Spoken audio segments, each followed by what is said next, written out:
Hello students, I am here with another video from the chapter of class 7th NCERT book, that is chapter number 13, Motion and Time. Before starting today's video, I would like to tell you all that till now what all things we have discussed in this chapter. So far we have discussed about the word motion. It means that an object is said to be in motion when it is traveling from one place to another place, and while moving from one place to another place it is going to cover some motion, it is going to cover some distance. Okay, now we have also talked about that there are different types of motion. Now what are these types of motion? They could be periodic motion, it could be the rectilinear motion, it could be the rotatory motion or circulatory motion. Okay, so we have seen different types of motions, and we have discussed also in which two types of motions we need to discuss. First is the slow and fast motion, in which the object is moving slowly or fastly. This is decided on the basis of the speed. Okay, now what is that speed? Speed is the distance traveled per unit of time. Okay, so we have seen that distance traveled is always compared with the time taken, and then only we can say that how much amount of speed is there. By comparing the speed, by comparing the ratio of the distances to time, we can calculate that what kind of speed this vehicle would be having. Okay, it could be fast speed or it could be a slower speed. Okay, now if we need to compare the speeds, if many speeds are there, I mean there are different objects, there are different vehicles which are moving, but each and every has different types of speed. So if different types of speed are there, then we are going to calculate the average speed. Okay, so what is the average speed? It is the sum total of the distance upon sum total of the time. It means that the total distance divided by the total time taken will give you the average speed. Okay, so after that we can find out the distance, we can find out the total distance, we could find out the total time, and then it will be divided with each other, and then we can get the average speed. After that we discussed about oscillatory motion. Okay, so we discussed about oscillatory motion also, where we have seen what is the meaning of oscillatory motion. It means the to and fro movement is known as oscillatory motion, and it is shown by different types of body, it is shown by different types of objects which always show the oscillatory motion. Okay, it is not the common objects, it could be one of the common objects which is showing you oscillatory motion is the pendulum. Okay, pendulum consists of a bob and a string which is held, which is hanging with the support. Okay, so here we can see that there is a metallic bob present, and that bob is going to swing to and fro. It shows to and fro motion, and that is known as it is acceleration. Okay, so next what we have discussed was about the one oscillation. Then we discussed about the time period, which means it is the total time taken to complete one oscillation. Then we also discussed about frequency. Frequency means in 1 second how many complete vibrations a pendulum could take. Okay, so it could be 4, 5, 6, 7 or 8. Okay, then we have also discussed about the frequency. So frequency I have told. After this we discussed about the amplitude. So in amplitude we have seen that it is the maximum displacement of the bob from its mean position towards one of its extreme position. Okay, so what is that extreme and mean position? Mean position means the starting point, and the extreme position means the ending point where the bob could maximum move from one starting point to one of its finishing end. Okay, so one of its end, this gives you the amplitude. Now amplitude means it is the distance, it is the length, so it is always calculated in meter, and time is always calculated in seconds. And next we have also seen the unit of speed was meter per second. Okay, why meter per second? So distance is always calculated in meter, whereas time standard unit is second. So it means that it is the the SI unit of speed is always meter per second. Now if you need to calculate the maximum speed, or if you need to calculate the speed which is really very high, so we can calculate it under the kilometer per hour. Okay, so the unit becomes kilometer per hour, and I have told you how to convert meter per second into kilometer per hour, and also we have seen that how to convert kilometer per hour into meter per second. Okay, so this was about what all things we have seen, and also we have drawn the graph particularly about the average speed, we have seen about uniform motion and non-uniform motion. So uniform motion means it is a motion where equal distance is traveled in equal interval of time, and non-uniform motion means unequal distance in equal interval of time is always being traveled, or unequal distance in unequal interval of time, or unequal distance in equal interval of time, and it could be the third case, that equal distance in unequal interval of time. In all the three cases we will get a curved graph. So that curved graph will always give you the distance time graph's shape is going to tell you that whether any object is moving in a straight line, it is in a uniform motion or non-uniform motion. Okay. So this was all about what we have studied yesterday. Now today I am going to tell you about the different types of clocks. Okay, and we have also seen about the pendulum clock, which is going to show you about the way by which it is measuring the time. Okay, so we are going to discuss about the different types of clocks today. So the different types of clock we will discuss.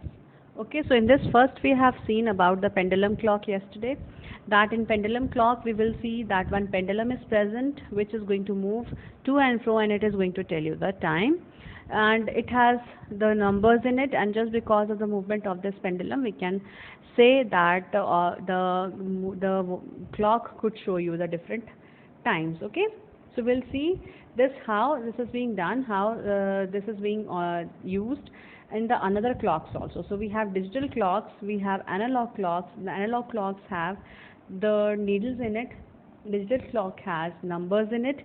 And then if we talk about other different types of clocks, which is the sundial or the moon dials, or we have also talked about the sand clock, so where the sand was present. So this has two chambers, and in one chamber the sand was completely filled.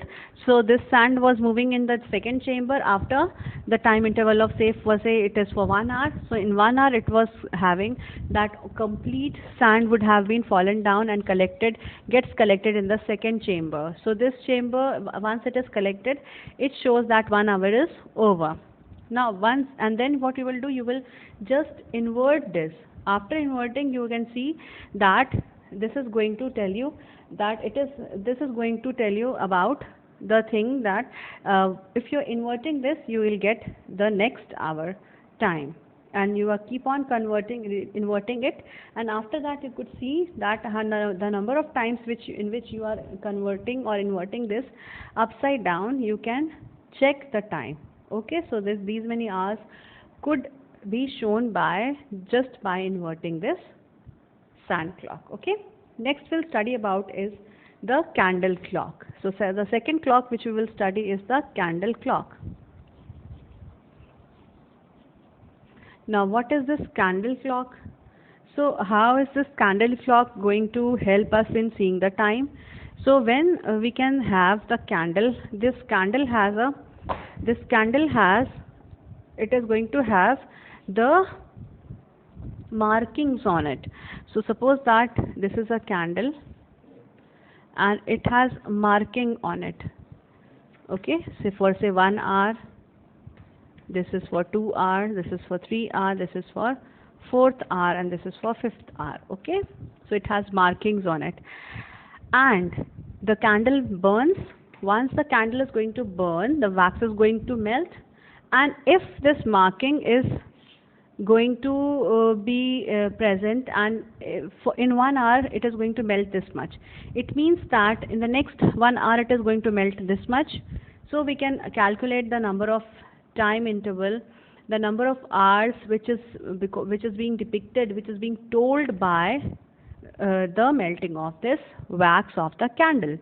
So this is how we can see that the number of hours are moving, the number of hours are reduced, and we can say how many candles are burnt during in one day or one night, and you can tell that how many means what is the time right now. Okay, so this is how some people were using these candle clocks, so that you could also tell how much time is right now after seeing the wax which is being melted from the height of that candle. Okay, so this is going to tell you how much time was there. Next we will study, so this was about candle clock. So next is the water clock. Okay, so the third is this water clock. So how is this water clock working? This water clock also works on a very simple principle, that whenever the water, one tank is there, for say this is a tank and it has water in it, and one tap is present and this tap is opened. Okay, so this tap is going to, or we put, there is one hole here, and it could just by drop it could be collected in another container. So this is being told, this is how you can say, this is how you can tell that this is how you can tell how much water is getting collected in the container which is kept just below it. So just by dripping this, just by having this dripping water which is being collected in the beaker which is kept under this bucket or this tank, we can say that how much water is getting collected in how much hours, and the number of buckets which we are collecting here at the base, at the bottom of this water, we can easily say that how much amount of water is getting collected in the beaker in how much hours. The number of the number of buckets getting collected with a full of water, we can easily say how much amount of water is getting collected. Okay, somehow like this. If it has a dripping hole, it could be collected here, and the number of buckets with full of water in 1 hour, for say we are collecting 2 buckets, it means 1 hour, and we'll count the number of buckets which we are collecting here.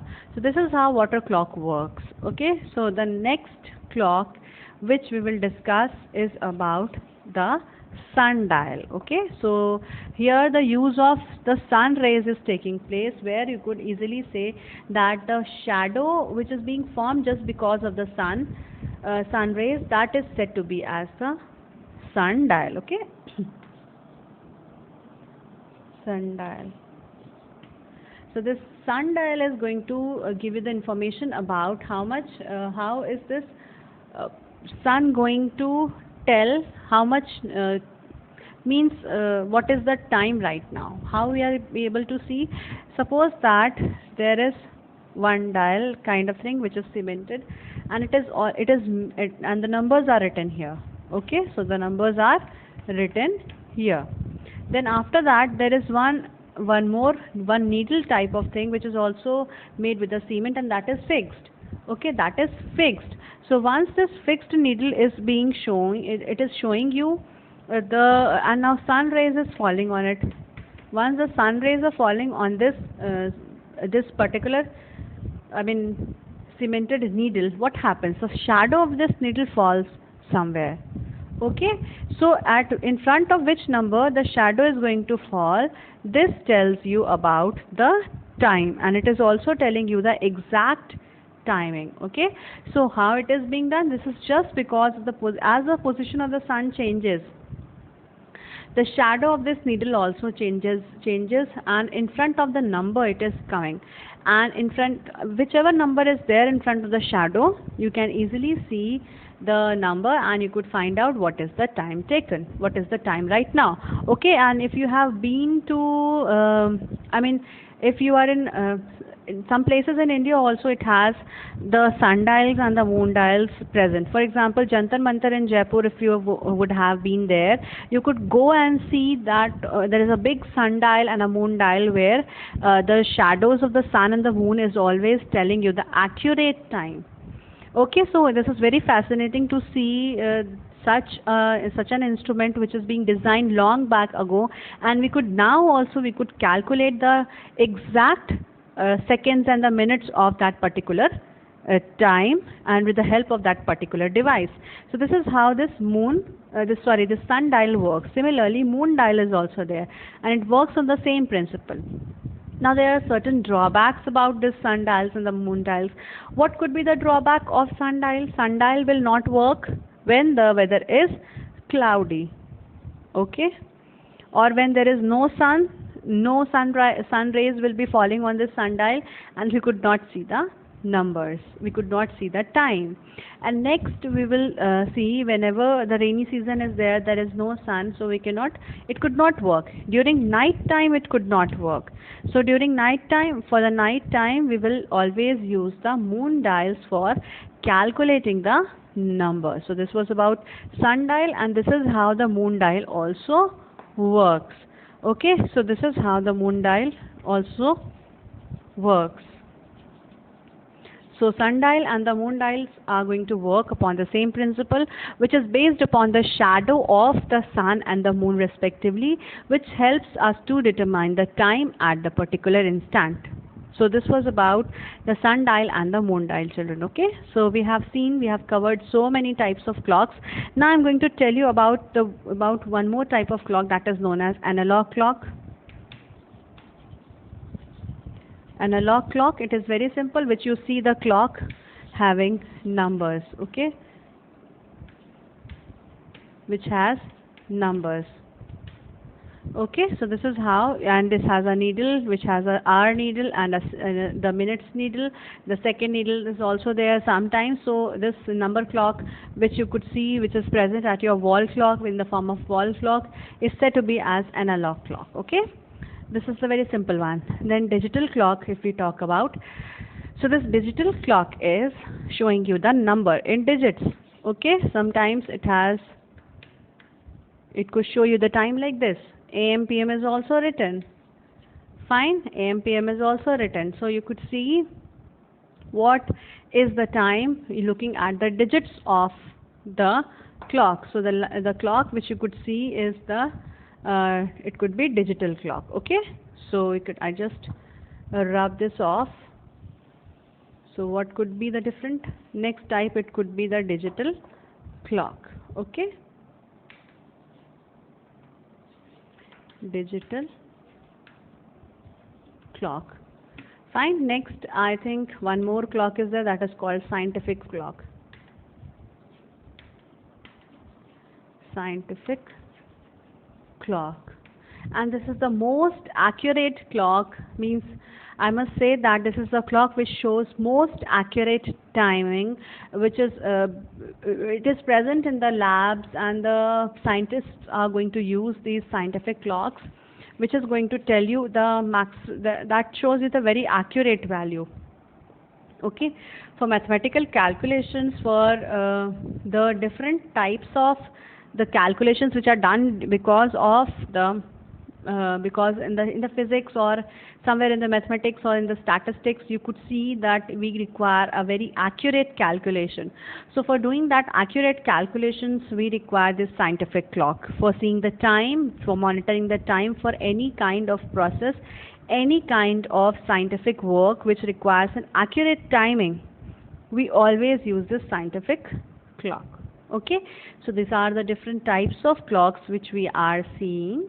That it could be either the sand clock, which one is the most simple one, and you could easily see and you could easily remember how you can calculate the time using that sand clock by inverting it upside down, and you could easily calculate the number of turns which you have made on that clock, and you could easily tell what is the time right now. Okay, next is that we have seen the water clock, where water is being used. If the dripping time, if you calculate the dripping or the height from the tank, which is getting reduced, also could tell you about what is the accurate timing. Fine. Next, we have seen this digital clock, we have seen the analog clock. Then we can also see the digital clock means it is the clock which tells you the time based upon the numbers, and the analog clock is the clock which shows you the time based upon the needles. Okay, then sundial and the moon dial also we have seen, where sundial is always working with the sun's sun rays, and moon dial works with the moon rays. Okay, so this is what about different types of clocks which we need to study. Now the next thing is that again now we are measuring, we are studying the measurement and how we can measure the things. It is very easy for us to measure the things by using different devices. So now how to measure the or measurement of speed. How could you measure? Either by calculating the speed, okay, and next thing you could measure the speed by using one device that is known as the speedometer. This is known as the speedometer. Okay, so the speedometer is used to calculate the speed of any vehicle, any object, okay, which is moving, any moving object. Fine. Next, how will you calculate? So again, the speedometer you could see if you have bikes or the cars, or you have any vehicle, scooty is there in your home, so you could just go and check that there is a clock type of thing which is present at the where the handle is there in the bikes and the scooty. So just in the middle of that handle you could see that there is a clock showing, that is there is a needle which is always blinking when you take the speed. Okay, so when you accelerate the speed, when you take up the speed, it shows that how much kilometer per hour your distance is covered and what is the speed of this vehicle right now. So the speedometer always tells you, it always gives you the amount of speed which is being taken up by the particular vehicle. So speedometer gives you the average speed. Okay, just remember, this always gives you the average speed. Nowadays, okay, so after that, how would you measure the distance? How would you measure the time? This speed is always measured using speedometer. What about the distance? How is the distance measured? How is the distance measured? The measurement of distance is always done with another meter. This is known as odometer. So this is known as odometer. So this odometer is an instrument which is used. It is a device which is helpful in calculating the distance of a particular vehicle. Okay, so we could calculate the distance of a particular vehicle. Fine. Now next is that the speedometer and odometer is going to tell you about the speed as well as the distance traveled by any car or any vehicle. Now sometimes nowadays what is happening, this odometer and the speedometers are combined now. At one place you could see how much kilometers you have this vehicle has run, and then we can see what is the speed of a particular vehicle. Okay, in your scooties or in your bikes you could see both the things together. Just it has a simple place. It is a simple, for example, it looks like this in a semicircle form, and inside, just in between, you could see some numbers are displaying. So these numbers are always telling you the distance traveled, okay, and the numbers which are present here, and one needle is there which is continuously blinking. Okay, so this tells you about the speed. So the needle which is blinking is always of speedometer, and about this digit, this is for odometer. Okay, so this is about odometer. So here the concept comes of that why can't we combine these two things? We can combine these two things very easily, and once we are combining these two devices, we can get that nowadays odometers are combined with the speedometers, and you could see both of them together. Okay, so this was about the way by which the speed and the distance of any vehicle could be calculated. Okay, so please remember these devices. What do you mean by speedometer and what do you mean by the odometer? Okay, and we have also yes, what about the units of this? So speed is always being calculated in kilometer per hour, and the distance is always calculated in that speedometer and odometer in the kilometer per hour, and the distance is calculated in odometer in the form of kilometers. We can calculate because if we are calculating the lesser units, means if we are calculating the distance in meters, it is going to tell you the smaller units. But if we are calculating the distance in the larger unit, that is kilometer, we can easily convert this into meters. So always the speed is being displayed in that odometer and in the speedometer in kilometer per hour, and the distance is always measured in the kilometers. So this was about how to measure the distance and how to measure the speed of any vehicle using the particular device that is known as the speedometer and the odometer. Okay. Next, what is that? We have measured the speed. And yes, I have told you what is the sundial and the moon dial. You could see that there are different sundials which is present at one picture is there in your NCERT book, which you could see that one picture is present, that is figure number 13.5 is there in your book, which shows you what is the how does this sundial looks like. Okay, so this is present at Jantar Mantar in Delhi. Okay, so sundial, sand clock is there, water clock is there, so many clocks are given here also, analog and digital clock. I have also told you to record different types of time. Okay, so now here what you need to do is to calculate the speed in meter per second. So here we will do the conversions of meter per second. Fine. So what about the see, one table is being given, who is traveling faster and how could you calculate that? So it is table number 13.3 which is given in your book. 13.3 table is given. So you could solve this activity. This is one activity where you need to fill this table by calculating the speed of the particular objects which are being told here. So what you are going to do is falcon, how it is, the speed is given of falcon. Falcon is a bird. So the speed of this falcon is 320 kilometer per hour. Okay, you need to convert this in meter per second. How you are going to convert this? You are going to convert this by just dividing it, multiplying it by 5 by 18. Just multiply this 320 by 5 by 18, or by you can divide it by 100 upon, multiply it by 100 upon 60 into 60. So this is how this could also work, and the long method could also work, and the shortcut could also work to find out the speed in meter per second. Fine. Next, about cheetah. It is 112 kilometer per hour. How will you calculate that 112? About cheetah.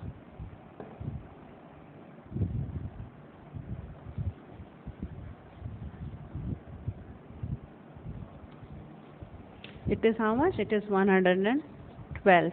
How will you calculate this? So this 112 into 5 by 18, and you need to convert this in meter per second. So just multiply this. Okay, 2 9s are 18, 2 5s are 10, 2 6s are 12. Again 3 3s are 9. Okay, 3 1s are 3, 3 2s are 6.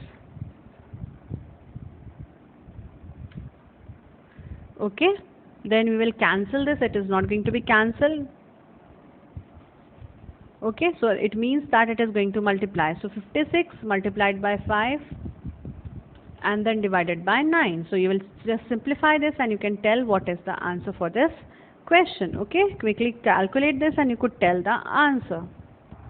So here we could get the answer as 56 multiplied by 5, we get 5 6 are 30, 3 carry, 5 5 are 25, 25, 28. 280 divided by 9. So you get the answer as how much? It is divided by 9. So 9 3s are 27. Then you will get 1 here. 9 1s are 9.11. It will go on. Okay, so this is about, and this is in meter per second. Similarly, you could find out the distance, the speed in meter per second for other objects which are being given in your activity. Okay, so you could easily calculate what is the activity for this, what are the different objects which are being given here. Okay, now here It is given for the rabbit. It is 56 kilometer per hour. How will you calculate that 56 kilometer per hour? Just calculate this 56 kilometer per hour. This rabbit is this is having the speed of 56 kilometer per hour. Okay, so what you are going to do? You will calculate the speed 56 multiplied by 5 by 18. Okay, you will calculate this 56 into 5. Then again, if you calculate this, 3 or 2 9s are 18, 2 2s are 4, 2 6 are 2 8s are 16. Okay, 9, it's not going to work. So it's going to work with 3. No, it's not going to work. So what you are going to do? 28 into 5 divided by 9. Again, you can calculate the distance. Okay, so this was about how you are going to calculate the distance. Fine. So this is how you can calculate for many objects which are being given over there. So this is about how to calculate the speed and how to convert this in kilometer per hour into meter per second just by multiplying 1000 divided by 3600 seconds. Okay, so and I have also discussed many problems in the beginning of the chapter itself, where I have told you how to convert this kilometer per hour into meter per second, but just by multiplying 5 by 18. Similarly, you could calculate the distance traveled. We could calculate the distance when you can just speed you can calculate by multiplying it by 18 by 5 for converting it into kilometer per hour. Okay, so this is about the conversion of speed, and you could easily find out the way by which you could calculate the speed of the object. Okay, so children, I think this is all about today's video, where we have discussed about the speedometer, odometer, different types of clocks. We have discussed about the water clock, we have discussed about the candle clock, we have discussed about the means different analog, digital. Okay, scientific clocks are also there, which is going to give you the accurate calculations. Okay, so this is about the different ways sundials and the moon dials are present, which helps you in calculating the different distance, different time interval, and it is always we can always get it in that accurate way. Okay, so this is calculating the time in accurate way. Then we have also seen about the different types of the ways by which you could calculate the speed also. The speed is measured using the speedometer and distance is measured in the odometer. And nowadays this odometer and the speedometer is always combined form, in which you could see the speed also and the kilometers also. Fine. And lastly, we have discussed about the conversion of this kilometer per hour into meter per second, and we have done this activity. Okay, so this is all about today's video, children. I will meet you all in the next video with the next topics to be discussed. So that's all for today.